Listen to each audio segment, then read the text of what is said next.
Hello everyone and welcome to my video and channel. My name is Muda and today I wanted to go over with you two tournaments that I went to. I went to two challenges last week and I got second at both of them.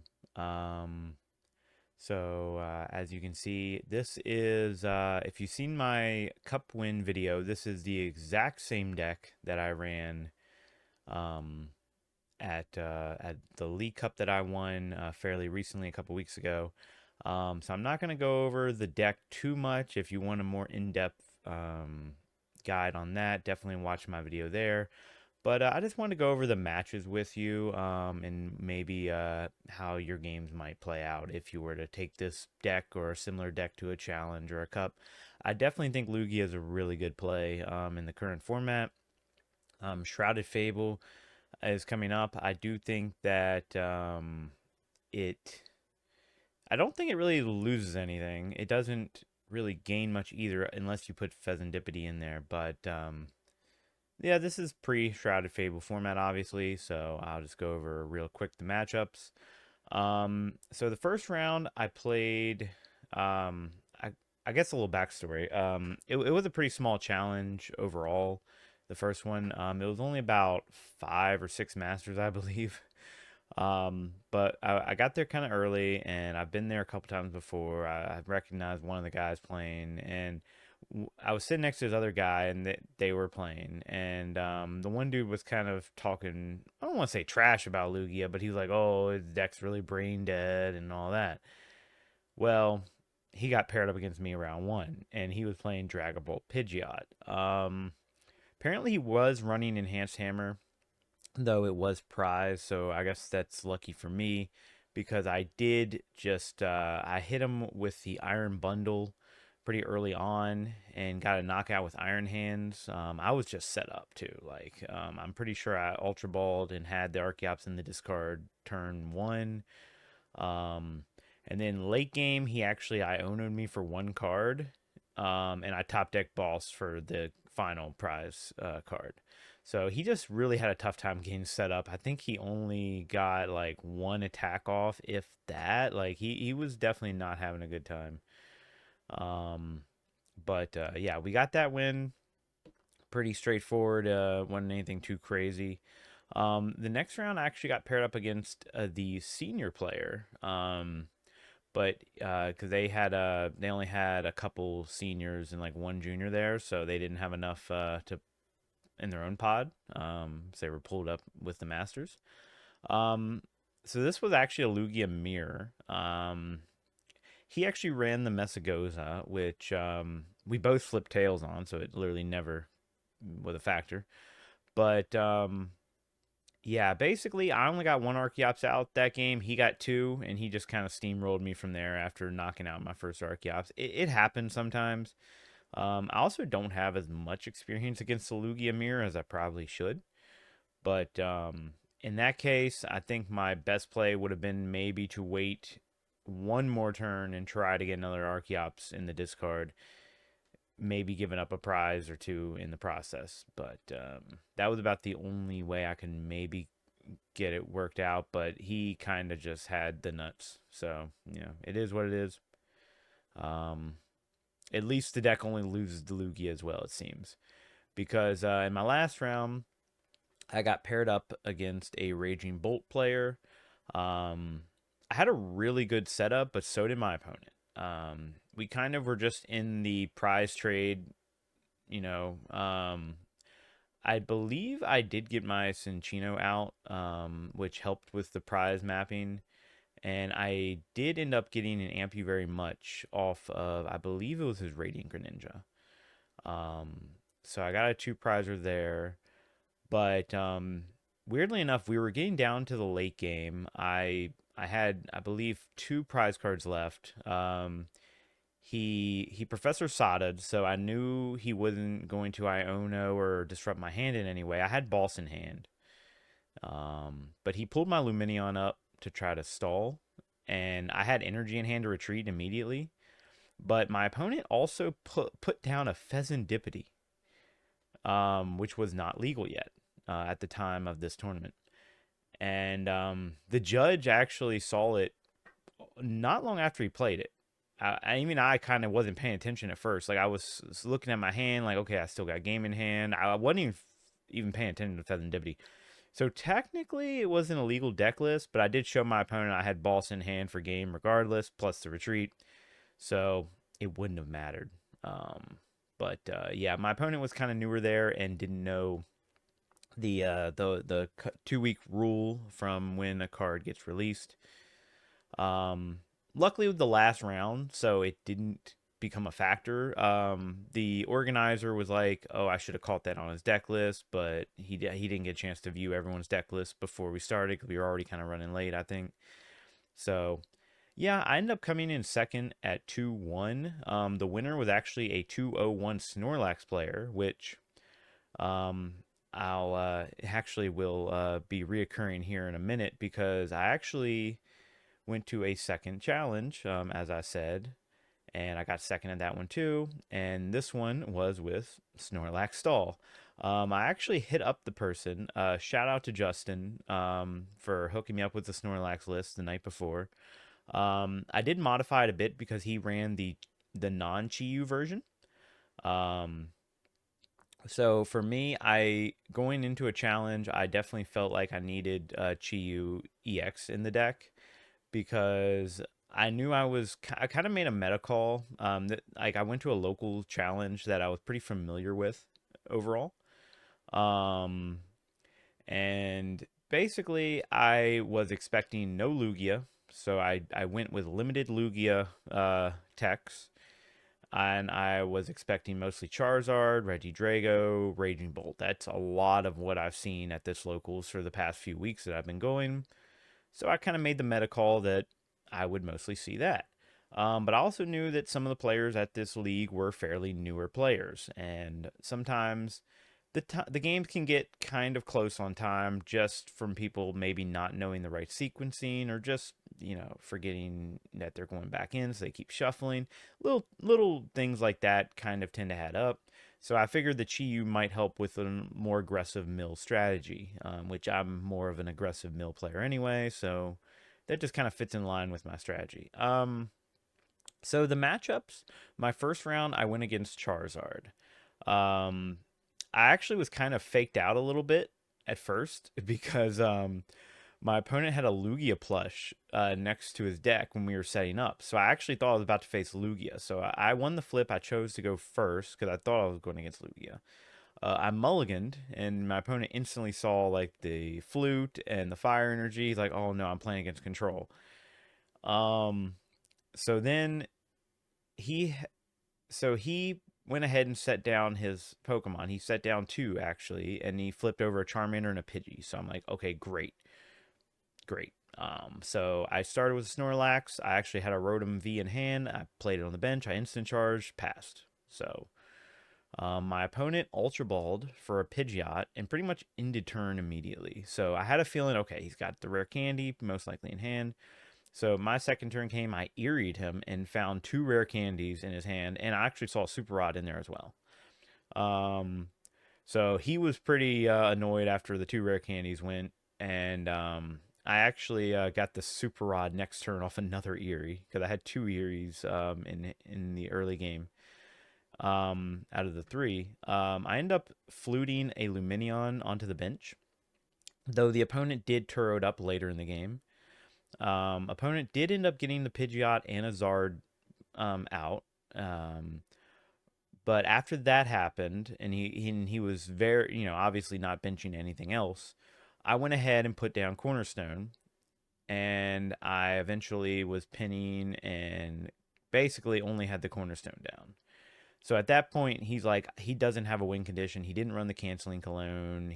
He had no way to he had, and he saw also had the Pidgeot loop going because I did Vanishing Wings after I Forest Seal Stoned earlier in the game. So he even said he's like, you have the anti mill out, and there's no way for me to actually deal damage other than swinging in with like a Charmander.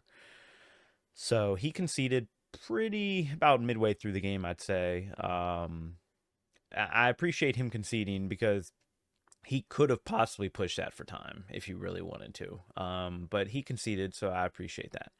The next round, I played against a Regidrago, and I was actually down paired. So I started Lax. He actually started Raging Bolt EX. So he's already in a bad mood at this point. Um, so I went second. My opponent pretty much had nothing to go on. I hit Flute and got his Hawlucha off it. I Eeried and hit 2 Energy Switch. After a couple turns, I played Cornerstone Ogerpon, and he pretty much conceded right away after that. We ended up playing a for fun game because it was so early into the round, and he actually nearly beat me by attempting to use Mew EX against Cornerstone. And what's funny is I hadn't really read Cornerstone's attack that much since I never used it for the attack. So I looked at the attack like, oh, he can actually swing into my Cornerstone by using the Cornerstone attack, which ignores all weakness, resistant, and effects on the active Pokemon. So my ability shutting off other ability mon would be useless there. But he was 1 energy switch short. But I'm glad I learned that. I'm glad I actually learned that line of play because that was something I hadn't saw coming. But so shout out to my opponent for us kind of play testing there a little bit. He's a pretty good guy. I see him there at locals a lot. My third round, I hit one of the few out of towners that came to this challenge. And sure enough, he's playing Lugia, the matchup I was expecting to miss because usually at this locals, I was the only Lugia player. And I guess for context, I've never came to this place with Snorlax, so it wasn't even on their radar that I was playing Snorlax. They probably thought I was playing Lugia again because I played Lugia there so much.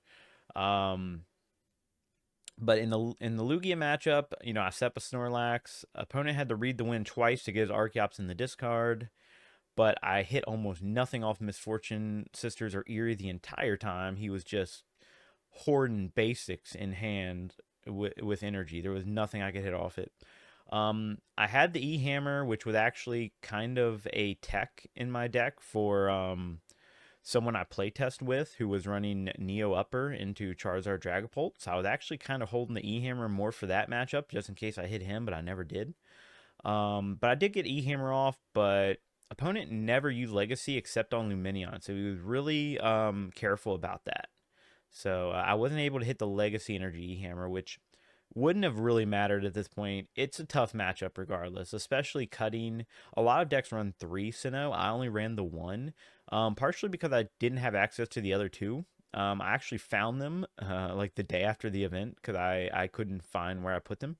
But I also didn't expect to run into much Lugia, so I kind of saved the space for more having like Chi-Yu and the fire energies and stuff, which you'll find out here in the next match. Will definitely come into play. I literally never saw a Temple of Sinnoh though in the entire matchup, so I just lost that one. It is what it is. Going into the last round though, in round 4, I got paired up against a Raging Bolt player that my opponent played the round prior. Lucas from the No Basic podcast that I'm a part of, he kind of warned me that the guy did not have Sandy Shocks in deck because he never saw it when he played him the entire time. So I'm like, okay, that's really good. I can get Mimikyu off. Well, but he did tell me he ran Canceling Clone, so I did keep that in mind. But I saw my opponent had nearly a full bench of EXs and just a Radiant Greninja. So I pulled the Mimikyu play out, hoping to Eerie or MF Sister the Cologne away. I did have Artisan out at this point. So I was using Artisan to get a second Snorlax established, and I believe I used the Artisan to get the Mimikyu out at this time. And my opponent used Artisan to get the Sandy Shocks out immediately and swung into Mimikyu, but I had a Charm preventing the knockout. My opponent had a Lost Vacuum in the discard, so I was thinking, okay, I'm safe from a Lost Vacuum play. Well, opponent used his second Lost Vacuum to remove the Charm, knocking out my Mimikyu. I promoted the Rotom with a Charm as well attached. He attacked into his Ogerpon EX. And he couldn't knock it. He didn't one-shot it. I think he was doing 150. So I pennied the Rotom up, counter catcher the Greninja. Opponent had researched a couple times at this time, and he was thinning his deck out, but we were getting really close to time. And my opponent, like, I guess I should also say he was a senior, and I don't think he was doing this maliciously, but he was definitely slow playing. And the judge, I don't know if she was newer, but I had never seen her around. But she wasn't really calling anyone out on slow play, and I don't think it was malicious. But I noticed like just him awkwardly shuffling, and he was searching his deck and then shuffling after each time, even if he went back in a lot, which I've done that too. I don't think he's being malicious at all. I just think he really didn't understand the matchup that well. I don't think he tested this matchup. But he had been to a couple regionals, so I definitely, I at 3 minutes left, I told him like, please speed up your pace. Like I eventually asked him at 3 minutes left in the clock. Um, I think at that point he had like 4 or 5 cards left in deck. Eventually, we got down to 2 cards left. There was probably about a minute left in the round. I didn't know he had about 6 cards in hand at this point, so I didn't know if he had an Iono. If he did, I think he could have stalled for time and maybe forced a tie. It was getting pretty close, but luckily he went down to 2 cards left in deck. I don't know if he had an Iono at this point, but at this point, I wasn't expecting a second lost vacuum, so I didn't know what to expect with this deck. So I saw the line. I hadn't force sealed yet in this game, so I went ahead. I actually had another Rotom in hand. I also had the Pidgeot in hand, so it didn't really matter. But I went ahead and put the second Rotom down, put the force seal, got the last penny I had in my deck, put the Chi-Yu energy attached, pennied up the Snorlax, and then Chi-Yu'd for the game, discarding the last 2 cards of my opponent's deck. I do think my opponent could have stalled for time there. Maybe he didn't see the Chi-Yu line, or maybe he just couldn't do anything about it. But I got second again, going 3-1 at this one. And the only one and I lost, the one I lost to, the Lugia player, actually won going undefeated. So, honestly, I think both decks are really solid if you want to take them to a cup or a challenge. With Shrouded Fable being legal this coming week, I would be. I think Snorlax actually gets stronger with the Xerosic supporter being added to the mix. If your opponent hoards their hand, you can just make them discard to 3. It's such a powerful attack. Also, just for clarification on that last challenge, there was actually some confusion in the challenge. When I first got to the shop owner said, "Oh, it's Shrouded Fables is legal," because they were going based off of what the world's ban list was. I said, well, no, it's not a ban set. It's just a set that's not legal yet. So I was trying to explain this to him. When the judge and organizer showed up, I talked to them. I'm like, hey, they're saying Shrouded Fable is legal. What's going on? I'm here scrambling, trying to find Zero Sick for Snorlax. People are scrambling, trying to find stuff. They actually did end up announcing. They said anyone with Shrouded Fable, you need to remove those cards from your deck. It's not legal for today. One person actually got a refund and left because he had Charizard, Dusknoir built, and everyone even offered to like lend him stuff to rebuild Charizard without it, and he's like, no, that's okay. I wanted to play this, so I'm just gonna leave. So he left and got a refund. Which kind of sucked because he won the last challenge this place had it, and I was actually kind of hoping to hit his Zard matchup. So it was not Shrouded Fable legal, so that's why I don't have Zero Sick in this deck. Otherwise, I would have had Zero Sick, because that card's really good. But with Lugia, I don't think there's really much more to add. Some people are running the Pheasantipity, but I've noticed a lot of the online Lugia decks that are running limitless tournaments nothing's really changed unless maybe a second V guard. Some people are running a second V guard. That would probably be my only switch out. Maybe find a way to run a Messagoza and a Jaming Tower. I think having 2 stadium bumps is good, especially if Snorlax is running 3 Sinnoh. It gives you a little bit more of an edge. Even though you do traditionally have an okay matchup, but if they get the Sinnoh, you pretty much have to Lugia attack to discard the stadium, and that can be hard when you can't jet into it. So yeah, so overall, I think these are two very solid decks to run to your local regional, or I mean your local challenge cup. Maybe even take it to a regional. I would say I'm definitely leaning on both of these decks for Baltimore regionals, but it depends on how the World Championship plays out. With Snorlax, you do have to be very mindful of time in a best of one scenario. If you're hitting up like a best of three challenge, yeah, I think you'll have it even better time. You probably don't even need the Chi-Yu in the deck at that point, but I definitely think the Chi-Yu is it helps in a challenge or cup scenario in some cases because you're playing against the clock a lot. So you might have opponents trying to push it to time, and sometimes you just have to take those ties. Luckily, I didn't have any match go to time except for the last one was very close, but I pretty much had the lock down at that point. Also, yeah, if you couldn't tell, this flip card was actually a handheld fan. I ran 3 Bravery Charm, 1 handheld fan.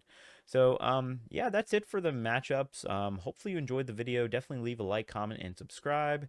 And best of luck if you take either of these decks or you are inspired by either of these decks and take them to real life events or limitless tournaments. All right, good luck out there. And as always, stay safe. Love y'all. Peace out.